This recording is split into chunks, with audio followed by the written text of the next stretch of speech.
আপনারা দেখছেন একুশে টেলিভিশন।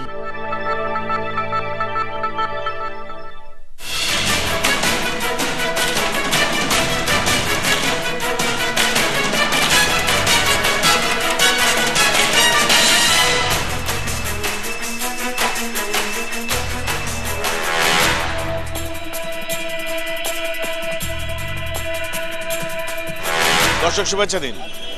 জনতার কথা অনুষ্ঠানে আপনাদের সবাইকে স্বাগত জানাচ্ছি আমি কনক সারোয়ার। আপনারা জানেন জনগণের কথা তুলে ধরতে একুশে টেলিভিশনের বিশেষ আয়োজন জনতার কথা। দর্শক, আমরা দেশে শক্তিশালী গণতন্ত্র চাই, আমরা চাই সরকারকে সহায়তা করতে। দর্শক, দশম জাতীয় সংসদ নির্বাচনের পরপরই সকল বিদেশি রাষ্ট্র বলছে নতুন একটি নির্বাচন অনুষ্ঠানের, যেখানে সকল দলের অংশগ্রহণে একটি নির্বাচন অনুষ্ঠিত হবে। সাবেক বিরোধী দলীয় নেতা বেগম খালেদা জিয়াও সাম্প্রতিক সময়ে আহ্বান জানিয়েছেন নতুন করে নির্বাচন দেওয়ার, অর্থাৎ দেশে বিদেশে সকল দিকে সকলের দাবি একটি গ্রহণযোগ্য সুষ্ঠু নির্বাচনের। তো কি করে হবে সেই সুষ্ঠু নির্বাচন, সাধারণ মানুষ কি মনে করেন? দেশকে অগ্রগতির দিকে নিয়ে যাওয়ার জন্য সকলের অংশগ্রহণের মাধ্যমে সুন্দর একটি নির্বাচন একান্ত প্রয়োজন। আর এর জন্য মাননীয় প্রধানমন্ত্রী বলেছেন যে এটা হবে গণতন্ত্র রক্ষার্থে, কারণ দেশ কখনো সরকারবিহীন থাকতে পারে না। এখন যদি বিরোধী দল ওইরকম মনোভাব নিয়ে আসে যে আমরা আসলে যুদ্ধ অপরাধী, যেটা দুইটা দলের মাঝে কনফ্লিক্ট তৈরি করেছে, তারাও যদি মনে করে যে আমরা তাদেরকে ছেড়ে দেব, আমরা আমাদের ওয়েতে আমরা কথা বলবো, যার যার অবস্থান থেকে শেষে যদি একটু নমনীয় হয়, আমি মনে করি সুন্দরভাবে সরকার গঠন হবে, সুন্দরভাবে একটা ইলেকশন হবে। আলোচনার কোনো বিকল্প নেই। আলোচনার মাধ্যমে যত শীঘ্রই সম্ভব একটা নতুন নির্বাচন দেওয়া দরকার, তাহলে দেশে শান্তি আসবে, স্থিতিশীলতা আসবে। খালেদা জিয়া এবং শেখ হাসিনা উভয় পক্ষে মিলিত হয়ে দেশে একটা শান্তিপূর্ণভাবে আরেকটা নির্বাচন দিতে পারে সেই ব্যবস্থা করা উচিত, এবং এটা উচিত সরকারের, কারণ সরকারের দায়িত্ব। আর যদি সরকার এদিকে খেয়াল না রাখে তাহলে হবে কি, এই বিরোধী দল এই হরতাল, এই অবরোধ, এই আন্দোলন শুরু করবে, তাতে ভাঙচুর শুরু হবে। এইটার রক্ষার জন্য বিরোধী দলকে ডেকে বসা উচিত। আমি সাধারণ জনগণ হিসাবে আমার মৌলিক অধিকার হরণ হয়ে গেছে এখানে, কারণ আমার ভোটের অধিকার ছিনায় নেওয়া হয়েছে। আমি চাই আমার ভোটের অধিকার, আমি চাই আবার বিরোধী দল সমেত সকল রাজনৈতিক দলের অংশগ্রহণে একটা সুষ্ঠু, অবাধ এবং নিরপেক্ষ নির্বাচন। একাদশ জাতীয় সংসদ নির্বাচনের জন্য তারা এই আলোচনার ভিত্তিতে এবং একটা সুষ্ঠু নির্বাচন যাতে হয় সেই ধরনের ব্যবস্থা নিতে হবে। উভয়ে মিলিতভাবে একটা বৈঠক করে যাতে নির্বাচন সুষ্ঠুভাবে হয়, জনগণের জন্য ভালো হবে। দশম জাতীয় সংসদ নির্বাচনে জনগণের অংশগ্রহণ বলতে সামান্যই। সবাই চাচ্ছে বা আন্তর্জাতিক সম্প্রদায় চাচ্ছে একটা গ্রহণযোগ্য নির্বাচন। সেটা কিভাবে হবে? দুই দল, বিএনপি জোট এবং আওয়ামী জোট একসাথে বসে কার্যকর একটা সমঝোতায় আসতে হবে। কিভাবে একাদশ সংসদ অতি স্বল্প সময়ে অংশগ্রহণ অনুষ্ঠান করা যেতে পারে। আমি বাংলাদেশের নাগরিক, আমার ভোটাধিকার নাই, আমার মৌলিক অধিকারই হরণ হয়ে গেছে। তো সেখানে আমরা আশা করি যে সংবিধানের মাধ্যমে আমার ভোটাধিকার আমি প্রয়োগ করতে পারবো।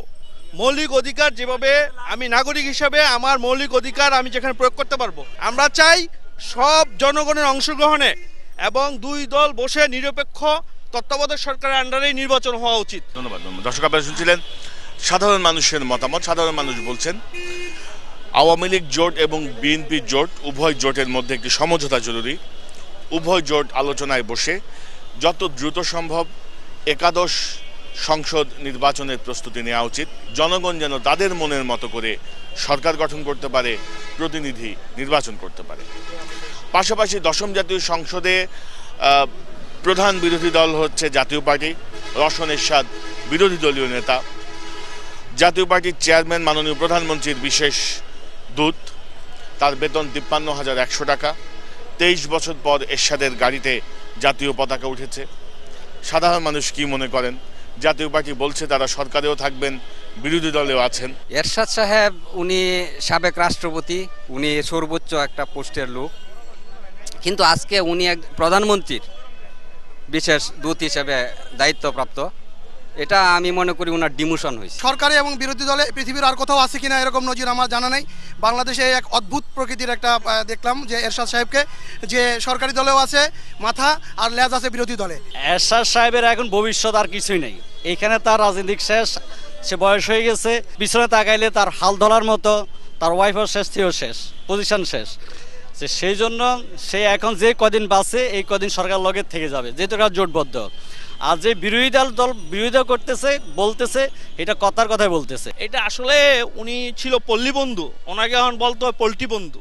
উনি আমাদের সাথে পোল্ট্রি নেয়, জনগণের সাথে উনি পোল্ট্রি নিচ্ছে, এক একবার এক একটা নাটক। এই নাটক বাদ দিয়ে উনি একজন রাষ্ট্রপতি ছিল, ওনাকে বাংলার জনগণ এখনও অনেক শ্রদ্ধা করে। আমরা আশা করি উনি ওনার দায়িত্বশীল ভূমিকা রেখে আমাদের জনগণের ভোটাধিকার নিশ্চিত করবেন, এটা প্রাক্তন রাষ্ট্রপতি হিসাবে ওনার কাছে আমার দাবি। সরাসরি নাটক, এই নাটকের কোনো বিকল্প নাই।